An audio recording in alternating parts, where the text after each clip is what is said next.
Welcome to the Franchise Masters podcast, where aspiring entrepreneurs learn what it takes to find, buy, and build successful franchise businesses. My name is Dru Carpenito, and I'm your host as we dive into these fascinating behind-the-scenes stories of people who have used surprising franchises to create massive success. I'm glad you're here. Let's dig in. Welcome to the Franchise Masters podcast, the most randomly recorded podcast in the world. I'm trying to get better at it, but no, my buddy Tyler's here to join us to talk about his journey in with a franchise called Hallmark Homecare. And Tyler and I got to know each other, I guess, over a year ago, right? Yeah. And now he's 18 months, yeah. And so Tyler's here to, he's a grinder, he's a hustler, but he has an interesting story. Came from the finance world, we'll say. I say finance, you guys say finance, but for a lot of reasons, decided to get into his own business, which we'll get into. So, Tyler, welcome, my friend. I'm very proud to have you here. Thanks. Appreciate you. And thank you for making me. Yeah. Well, you're busy, so thank you for making time with me to do this. Thanks, Drew. But I love to start with you, right? And your story, your journey. Why did you decide to do a 180 in your life and go from on the track in the finance and accounting world to getting into your own business? Take us through that. What was that like? Sure. So college, always gifted with numbers, and business was interesting to me. I think accounting is the language of business. And so becoming a CPA and pursuing public accounting made sense. Spent 3 years in public accounting at Platt Moran here in Southfield, Michigan. And then around 6 months of that was in transaction advisory services, which is more so like due diligence for M&A deals. Really liked that space, and then made the jump to M&A for a private equity-backed veterinary consolidator. And the pitch to me when I was going to that company, my boss, Evan, in my interview was, hey, Tyler, we're going to grow. And then in 3 to 5 years, we're going to sell. You're going to learn a bunch, and then you're going to take those skills elsewhere. And so I kind of saw that trend happening. And then maybe 2.5 years in, I'm like, okay, we're going to probably sell in the next year or so. What do I want to do with the rest of my life? And I've always been entrepreneurial. I would sell jerseys when I was like 14 from China, and with tickets, like making money just kind of made sense. I got a cease and desist letter from Reebok saying they could sue me for $2 million when I was 14. No for some way. big jerseys on eBay. Yeah. Oh, it was on eBay. So that's how they found got out. Banned there, got banned on PayPal. But I'm like, you know what? I want to own my own business, and being in the M&A space and seeing like so many different sales and like business development team members like have different ways of going about selling, and all of them were successful. It's like, cool, like I could actually pursue this. And so didn't really want to spend the rest of my life in spreadsheets and PowerPoints.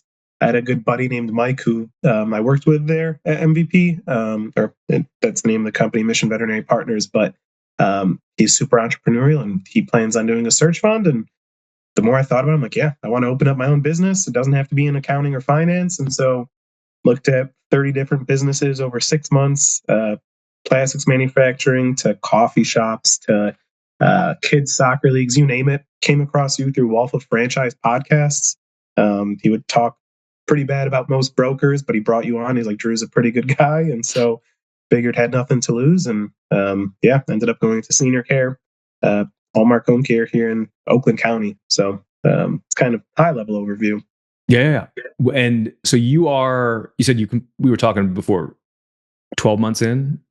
Yeah, it'll be 12 months. Came back from training June 11th in 2024. So in 2 weeks, it'll be officially a year. Cool. Awesome. Yeah. So you did the search fund? You gave that a go? So yeah, there's different types of search funds. You can either like raise a bunch of money and capital from investors. I did the more what would be like a self-funded search, where you just go out and look for a business and try and purchase it.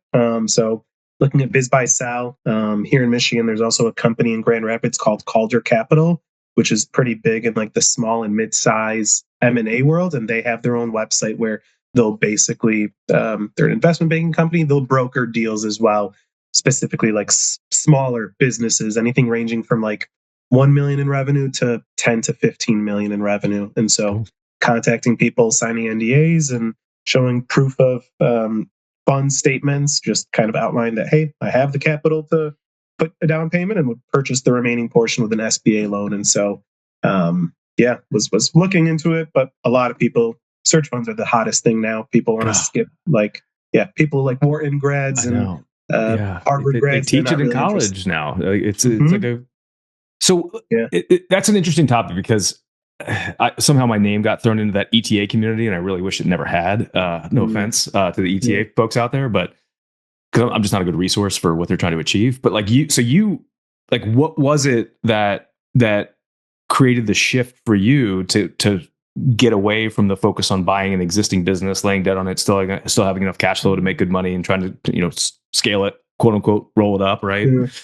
And get into the franchise world and the idea of opening a new franchise. What was it that shifted your perspective on that? Yeah.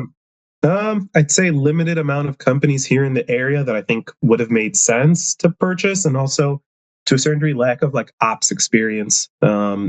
Being able to understand a business is one thing, actually being present in it and putting out fires is another thing.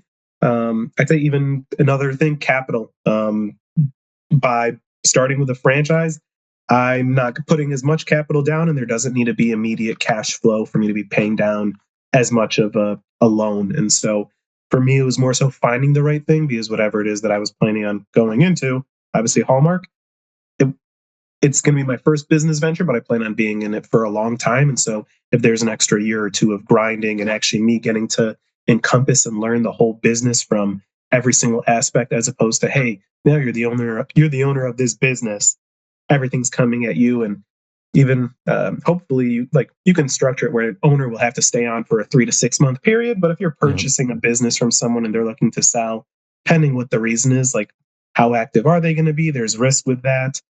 The owner might be so completely tied to the business where you risk losing a lot of clientele. And for me, it was more so right fit. Timing is important, but it was just like, I'm going to see what's out there. And if it makes sense, I'm going to go for it. So prayed about it a lot too. My faith is a huge part of my life. And well, I appreciate you being candid about that, because I do get worried with some of these guys that are earlier in their career, guys and gals that are earlier in their career, and on paper, it's like, hey, I want an HVAC, plumbing, electrical business, right? Like those are the hot ones. I'm gonna roll it up and sell it to private equity. I'm like, okay, have you ever managed people before? And they're like, no, not yet. I'm like, man, you're about to walk into you're about to pay a lot of money, go into a lot of debt, and walk into a very fast paced business that you're gonna, nothing can prepare you for that if you haven't managed a large team of people before.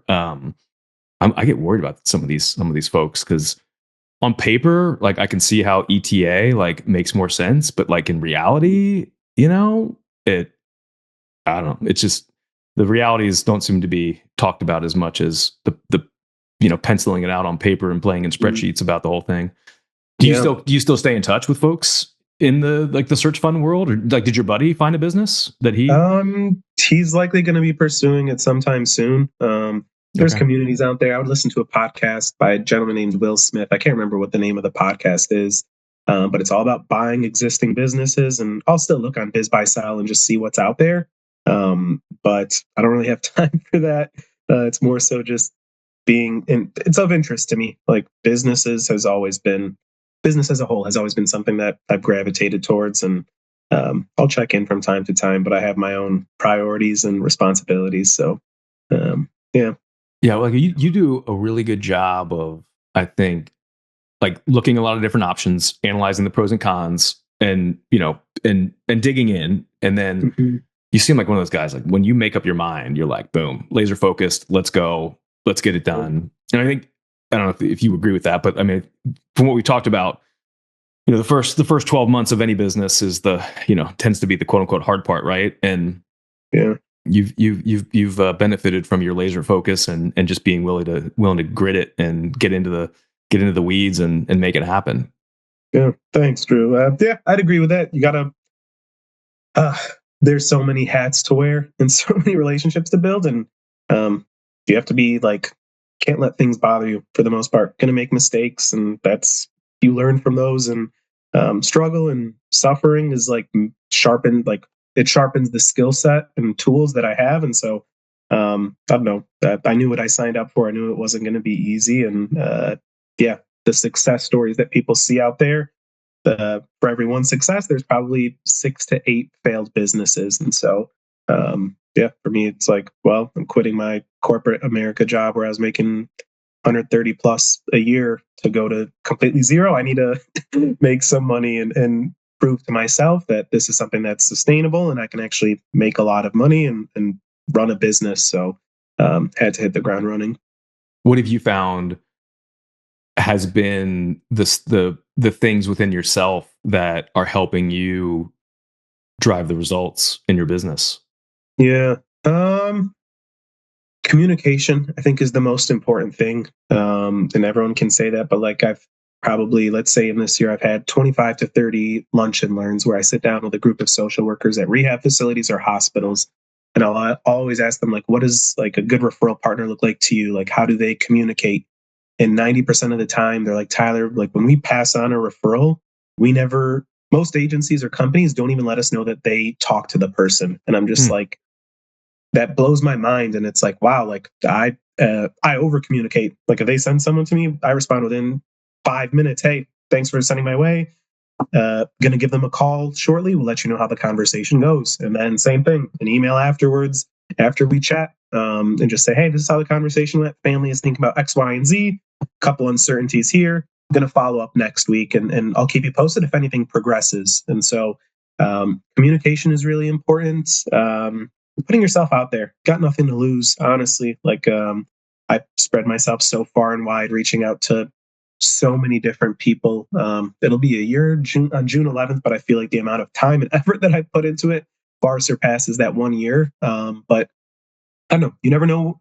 You never know where someone in this industry, like how you could support them in the future, or vice versa. Especially early on, it's like, oh, like I'm trying to get referrals, and what can I do for this person? Probably nothing at this moment in time. But you asked them, yeah, right? Like, and they yeah, told you, like, when there's like, hey, when there's a chance for us to work together, like these are the things that, you know, are important to me. And communication isn't that hard to do, yeah, right? yeah, Like, and that's the way, like, you know, the relationship development, like it's a buzzword that gets thrown around in business all the time, right? But yeah, I mean, you took advantage of it, and that's the best way to develop a relationship with somebody is actually like working together with the client, right? And helping them and helping. And I would imagine that there's nothing more that. Well, one of the things that's very important to the folks that refer you people is just to know that their clients in good hands and they're yeah, being taken care of. And the only way for them to know that is for you to share that and communicate with them, yeah. and build their Big trust. time. But I'm thankful when people send me someone. It's like I'm an extension of you, and I'm always not even. It's not that I'm hesitant, but if I'm going to say, hey, this person is a great person, they're a good resource, they're a reflection of me, and so it's like, yeah, want to actually capitalize wouldn't be the right word, but just more so continue to earn their trust and grow in that and show that I'm reliable and actually care. Yeah, I'd say that's been a huge thing. And then, like I said, just spreading myself far and wide. There's a lot of people in senior care, a lot of people rushing to it. They see dollar signs because of the baby boomer generation. And so with that comes people with good intentions as well as people with not as good intentions. So just doing the right thing, serving God, and taking care of the small things is kind of been the big focus for me. And thankfully, it's been going well so far. Yeah, well done.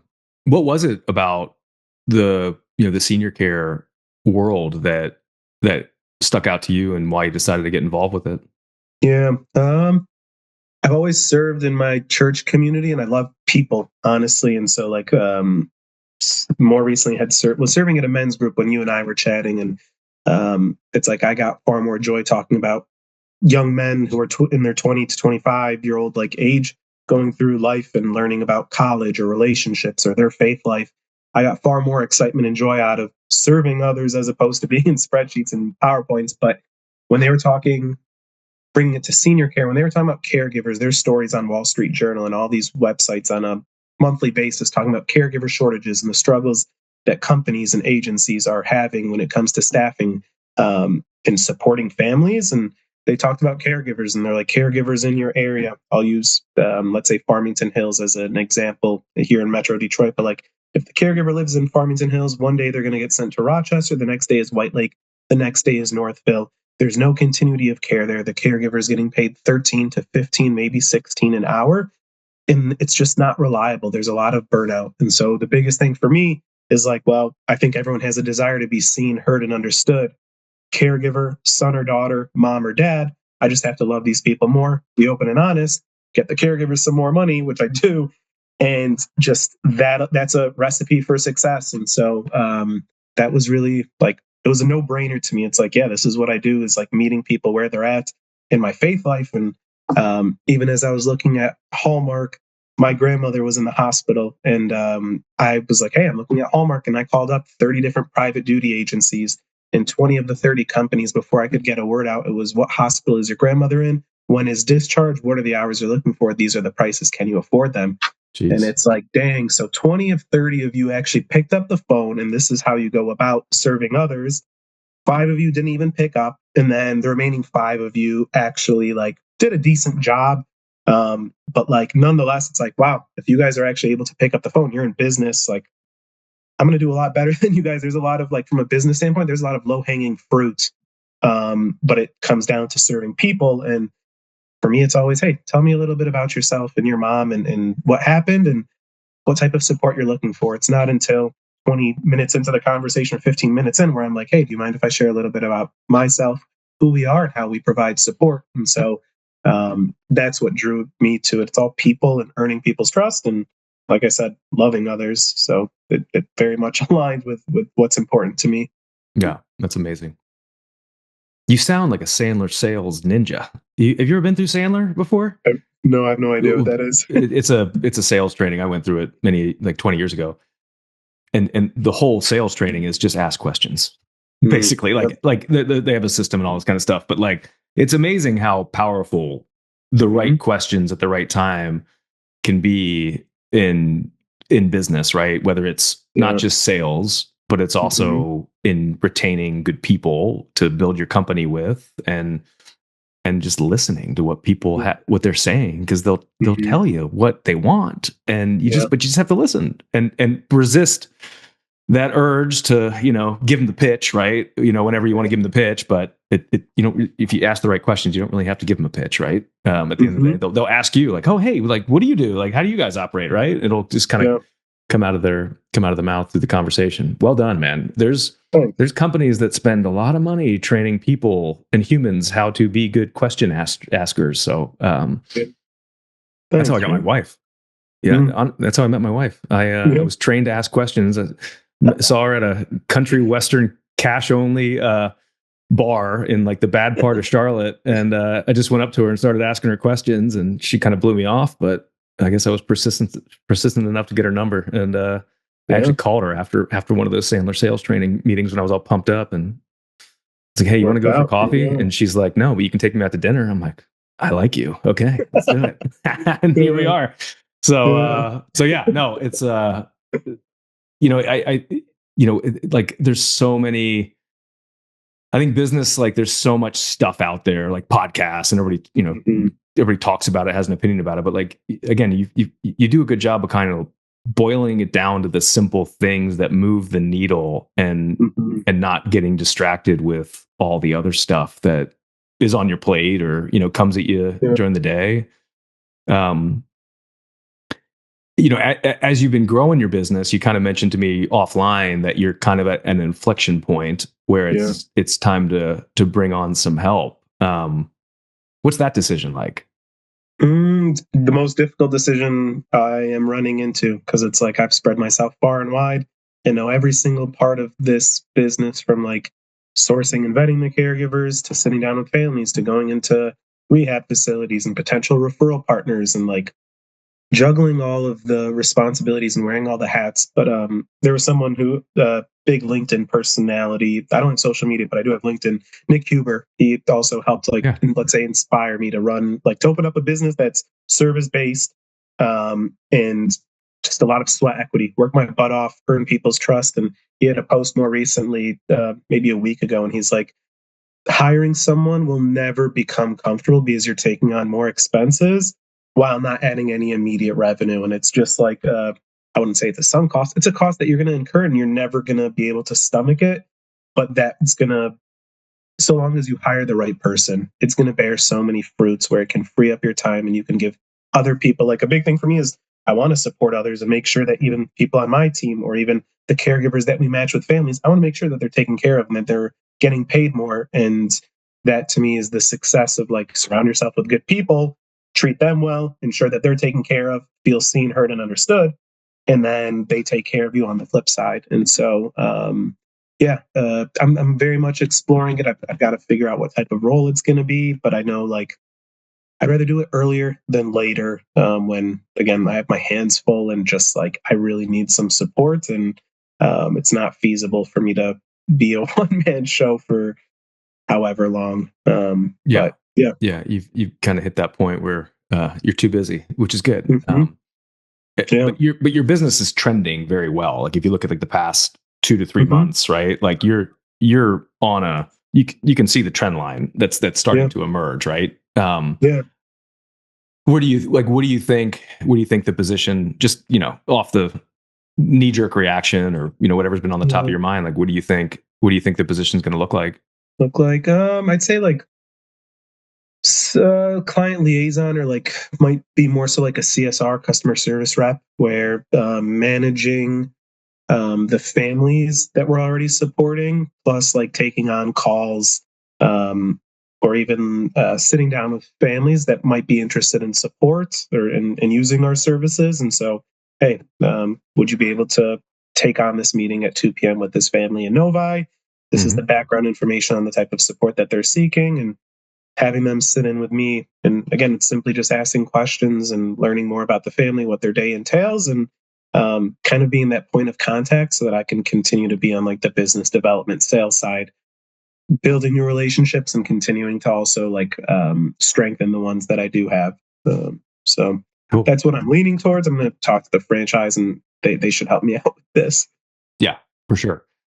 Do you feel like, is that what you enjoy doing, the business development side? Yeah.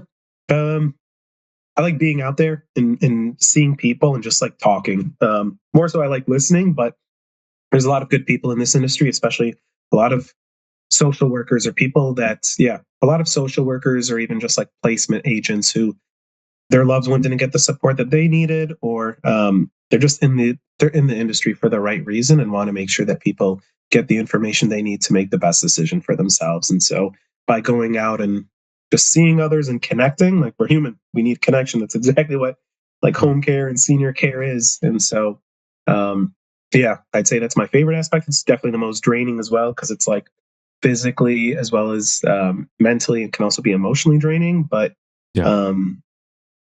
that's like the biggest part in this for me. It's like out of sight, out of mind. I think there's a lot of people and companies that like solely rely on digital advertising or a place for mom and lead gen.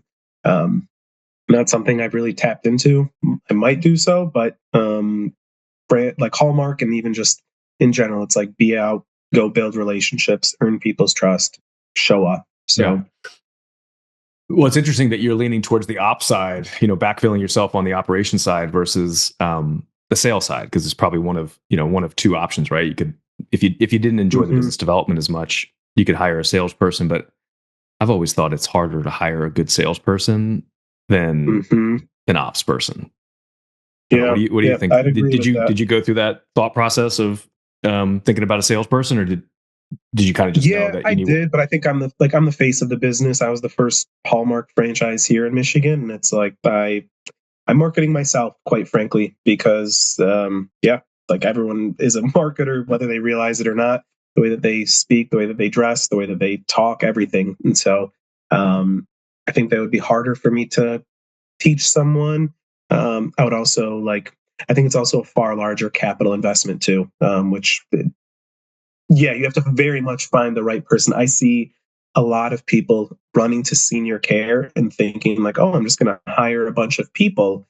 And I've seen like franchises, not Hallmark, but other new companies like pop up here in Michigan, and I'll see them on LinkedIn and like kind of like just mentally track them and see if I see them at networking events. And there's one in particular where they hired someone, and person was probably their rep for 5 months, and then they just let him go. And now this person stepped in to actually run the show. And it's like just rough numbers. If you're paying him $60,000 a year plus some sort of commissions, like you basically spent $30,000, if not more, training and teaching him, and then you just got rid of him, and now you're starting in the business like by yourself. That's actually like my biggest tip when it comes to Hallmark franchisees, like new ones that join. And if they ask me to speak to them, it's like I would recommend learning the facets of the business, or like learning what you enjoy doing, and then hire for someone, like hire people who can do what you don't like doing, like hire for that position. But yeah, I thought about sales, but it just doesn't make sense at this moment. Yeah. Yeah. No, I agree with you 100%. I think, every business has its nuances in terms of just like what it takes to bring in the revenue and get it cranking. For a business like Hallmark or kind of any senior care business, like I've always just thought it just doesn't make sense to hire a salesperson. Like it's super hard to pull that off. You're kind of looking for a needle in a haystack when it's not that complicated to go just do yourself. If you're willing to go do it, and if you're not willing to go do it, like go focus on a different business that can be a little more like, customers come to you friendly and whatever it may be. Not that any of it's easy, but just one of those nuances with the senior care business. Why do you think senior care is having a moment right now? It's kind of had a resurgence. It's coming up in conversation a lot. What do you think that is all about? Just the constant talk of baby boomers and a lot of people who have a lot of money saved up or a good chunk of change saved up and need support. I think the world is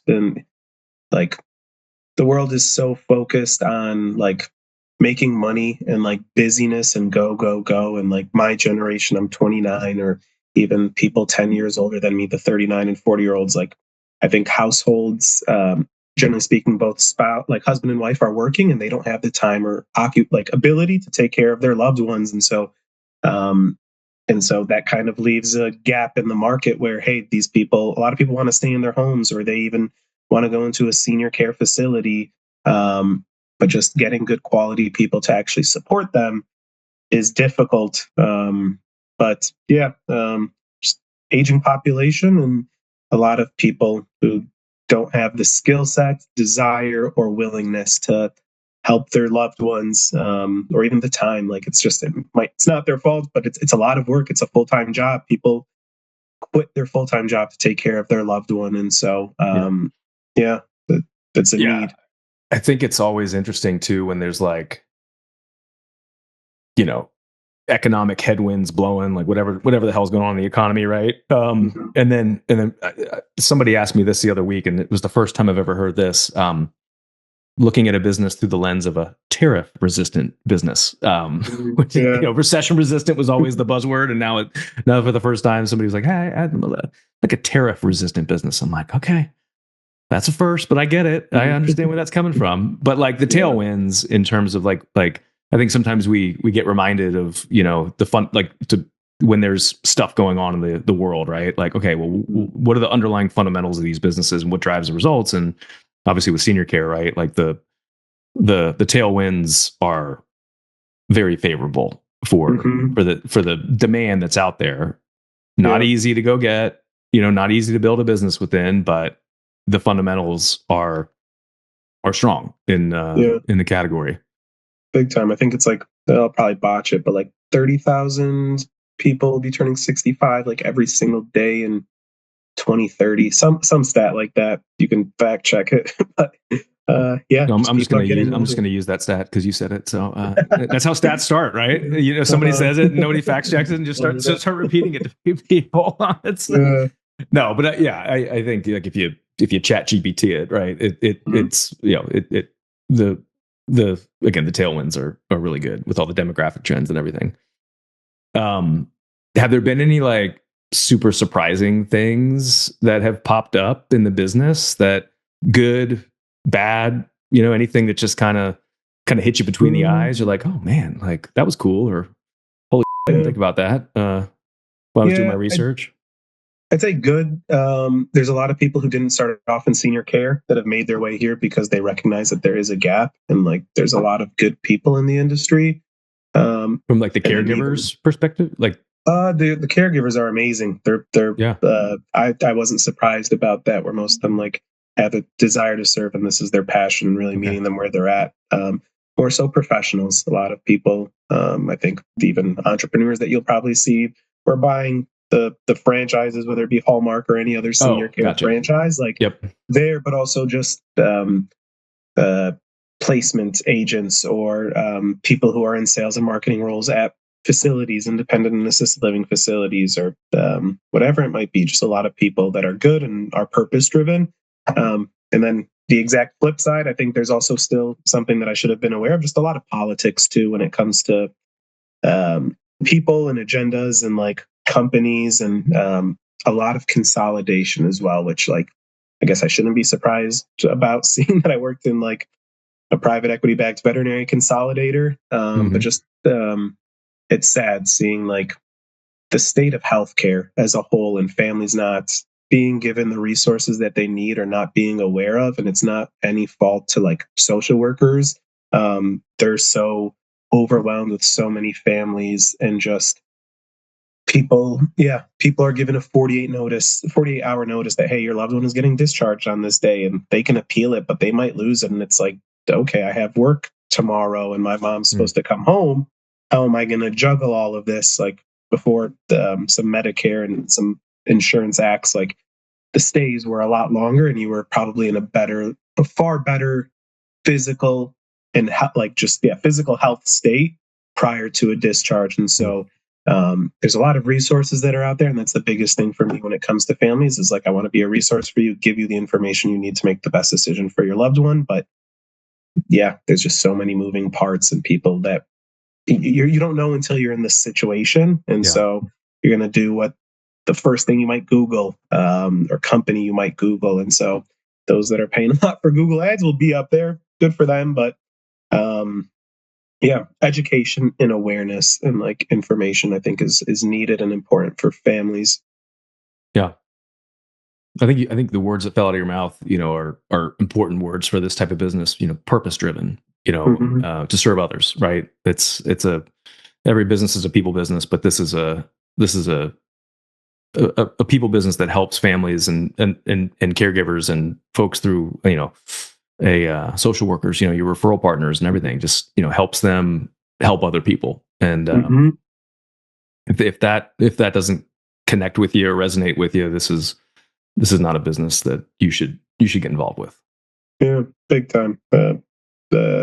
Yeah, I told you before, like my faith is the biggest part of my life. And like there's a quote that I'll think about, like, I don't worry about the financial aspect. Like I trust God's gonna take care of me and by serving others. But there was someone had said like they're praying and God was like, oh, like you used to love me and now you just work for me. And for me, it's like, man, like I wanna help people make a decision. This affects them, their loved one. Like I don't really care about the money. Like the money will come and go, but like your loved one and the type of care and the peace of mind that you're going to get with someone either supporting them or not supporting them is far more important to me than me making X amount of money. Like I'd rather be able to sleep at night and know that like this person was able to make the best decision for their mom, whether it was utilizing me or connecting them with someone else. And so, yeah, that's a big thing for me is like just take stuff day by day, serve God, and just do what's right. Yep. Yep. Well, it's serving you well. Yeah. What are your what are your long-term plans or vision for your business? Yeah. A part of me thinks about that, but a part of me also just doesn't. Like, I like it. Just go make it happen, right? yeah, honestly, like if you told me where I'd be at, it probably wasn't until January where I actually realized that I owned a business. Okay. Where it hit me, where I saw some people like on Plant Moran, like liking a post or something, and I'm like, man, these guys are still at Plant Moran working in public accounting. And I was like, actually, like my 5-year plan, 6-year plan was like, I'm going to stay in public accounting till I'm like 29, 30. I'll make like manager, and then I'll kind of assess what I want to do from there with my career. And it's like, yeah, I left public accounting after 3 years, worked in mergers and acquisitions for 3 years, and now I own a matchmaking agency for home care services. Like what I envisioned Yeah. for myself is completely not what occurred. And so I could tell you like financial goals that I think are feasible, but I also don't care about as much about that. Like it's more so like I think I know what's feasible out there. I know like from a how big I can grow. I see that there's a big market out there, but it's really like there's a lot of fires and work to put out each day. And it's like, let me do these things really well. And then before I know it, I'll be there. Because even in this first year, it's like, dang, it's been a full year. Did I envision myself at this point? Like it went by so quickly. And so I don't know. I couldn't tell you. Like, I don't really, Yeah. it's not worth my time to even assess it. Like it's work hard, serve others, serve God. The rest will all fall into place. And I'm just going to do what I can. Like, so yeah. I love how you answer that question because that could be a rabbit hole, right? And probably get the spreadsheets back out, right? And but like at the end of the day, I think like what I hear you saying, and tell me if I'm wrong on this, but I think you're doing it the right way. It's like just get out there, go make it happen, go get a boatload of revenue. Work yourself to the bone. And then once you have enough revenue coming in that you're overwhelmed, like then you can kind of start to like optimize for profitability or making the next move. And but until you're like, you've hit that point of where you're just capped out, none of it really matters. Right? Like you sit there and talk about it. You can sit there and spreadsheet it, vision board it, whatever you want to call it. Right. But you got to go make it happen. And you are.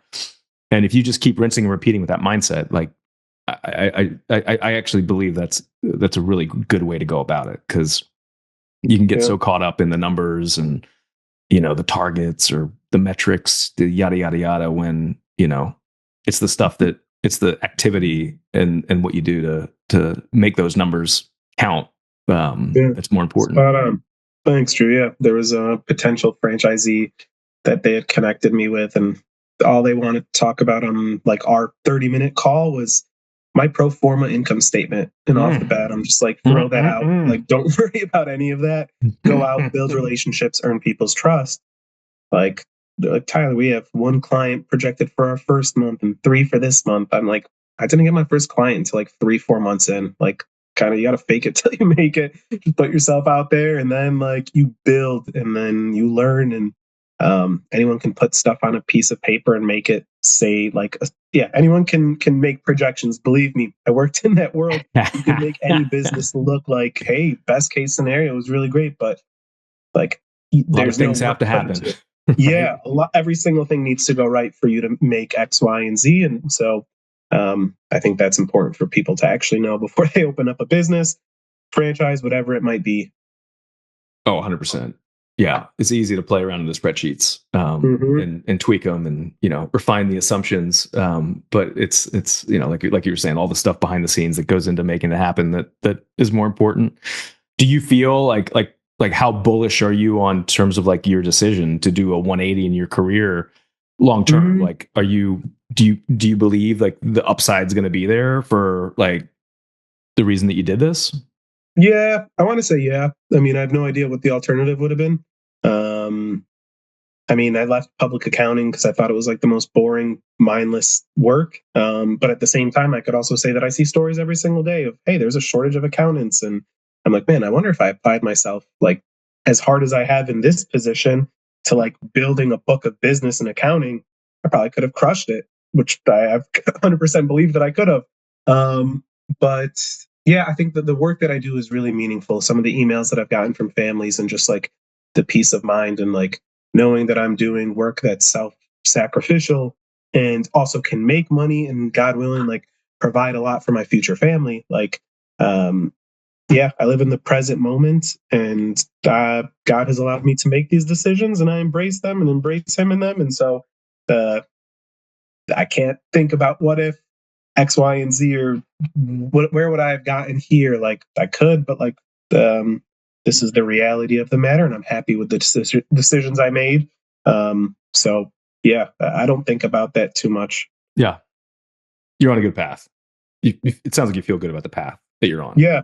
I'm confident. I know I can do really well in this industry, but there's always the man. I could have just been in corporate America, or maybe I should have just gone to like law school and like cranked and like. Oh God! Don't tell me you want to be an attorney. Come on, Tyler. No. Okay, let me ask you like this: the M&A side, like business, corporate business, and there's a lot of opportunity there.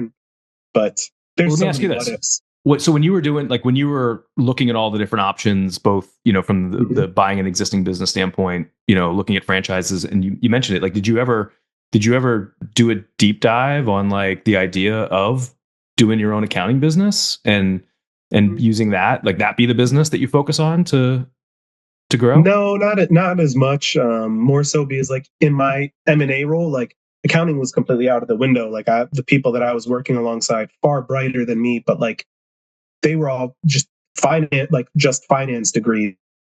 It's like my CPA wasn't even, it's not even relevant. Like I wasn't practicing any accounting whatsoever. It was more so financial modeling and like communication skills. But like my experience in public accounting, I found the work just to be so boring and like just repetitive. And a year and a half of my time frame, more than half of my time in public accounting was during COVID and remote. And it's like, this is just, man, I see why people say this is boring. And I was on the assurance and audit side, which like you actually generally like go to the client's building and like talk to them. But for me, it's like this, I just don't want to be in spreadsheets and PowerPoints. Now, looking back, it's like, it probably wouldn't have been that bad because I would also be building relationships as a business owner. Yeah. But it is what it is. Like, again, I can't dwell on that. I'm more like, I still have my CPA if I ever wanted to look into that, and I'm sure could build relationships. But well, I was just thinking, like, I mean, the fact that you're building your own business right now, right? Like it in a way, it like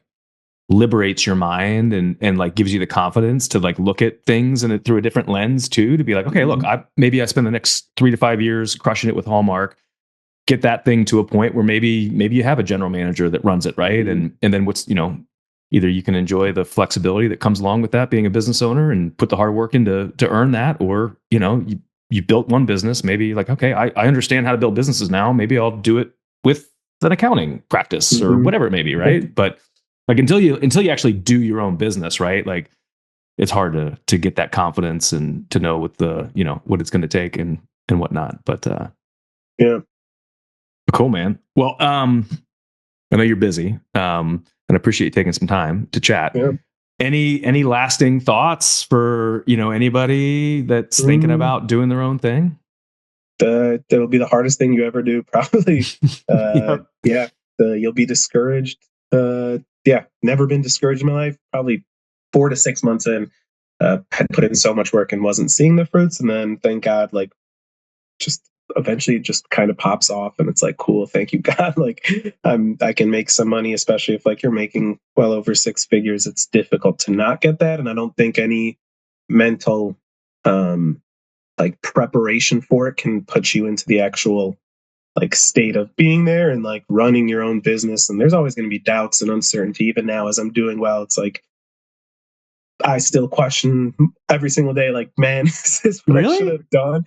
Oh yeah. Like I know that it's sustainable and I can like do it well, but it's also just like, I think doing it by myself is also like one of the reasons, because like not being able to like have a business partner or someone to like vet to, or just like go through it with, is really important. And so, it's a grind. It's not easy.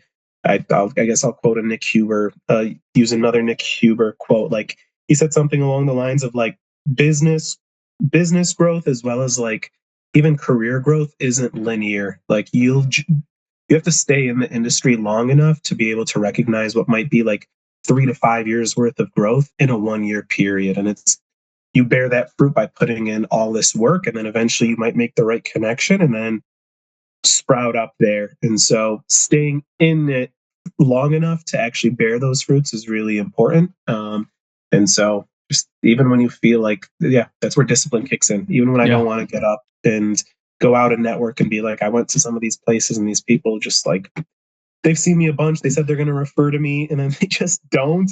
And I know that I can provide better support, and like I'm present, and like the person that you say like that you refer to doesn't even show up here. Like I'm still going to show up and just, hey, maybe things will change. And like, actually, Tyler, there is one family that I think you could talk to. And so, like there's plenty of days I wake up. Yesterday, woke up and it's like, man, I really don't want to do this. And great day. It's like, and I was like listening to music, and I'm just like, man, I'm gonna crush it. Like I'm God, you're gonna hook it up. Like I'm gonna do so well. So ebbs and flows and just grind. It's amazing, like, because you never know if you show up, right? Mm-hmm. Like there's been many times where you're just like, oh God, I really don't want to have this meeting or this phone call or whatever.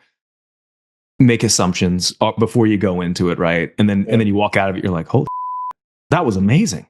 And you forget like the assumptions you made going in. You're like, oh my God, this is great. It pumps you up, and you get all the juices flowing again, and gets the inspiration going to keep going it. But it is the long game, right? There's no doubt about it. Like any kind of small business, franchise, non-franchise, like it is a delayed gratification game with a nice size upside potential if you earn it and you put the work in to get there. I think if I had to make a bet, because it's poker night, Tyler, in my life. So I think I was getting the gambling mode on Thursdays. But I think when you find the right person to fill the role that you're kind of thinking about right now, I think you're gonna go like next level growth. And it's a cost, but it's also like an investment of a few $1,000s a month that's going to free you up to go make a lot more money, because you've got the bandwidth and focus, and now you've got some camaraderie, and you're building, that's a huge like first step in like the next phase of growth for your business, right? So again, trending very, very well. But that first, the thing that sucks about your first hire is if it doesn't work out, it's like the biggest gut punch in the world. But you kind of have to like expect it almost, right? Like, because it might not work out, and you're just like, God, I just spent 3 months with this person, and now looking back, I'm like, I see all the signs. It was right there in front of my face, but I didn't want to see it. You know what I mean? So like, it's another gut punch, but you just keep going. And then, you get wiser and you get better at this whole thing. And hopefully that doesn't happen to you, because you're a lot smarter than I am, but I've made some of those decisions, and, I'm more of an emotional decision maker. So anyways, I'm just playing to see with you in case, doesn't go as planned, but might not. But no, you're a thoughtful guy. You'll figure it out. And you've got a good nose for people. But anyways, man, well, I appreciate you joining and being candid and transparent with everybody. So I enjoyed it. Thanks, Drew. Yeah, man. Love talking to you. That's a wrap. Hope you found a nugget or two in there that can help you on your franchise journey.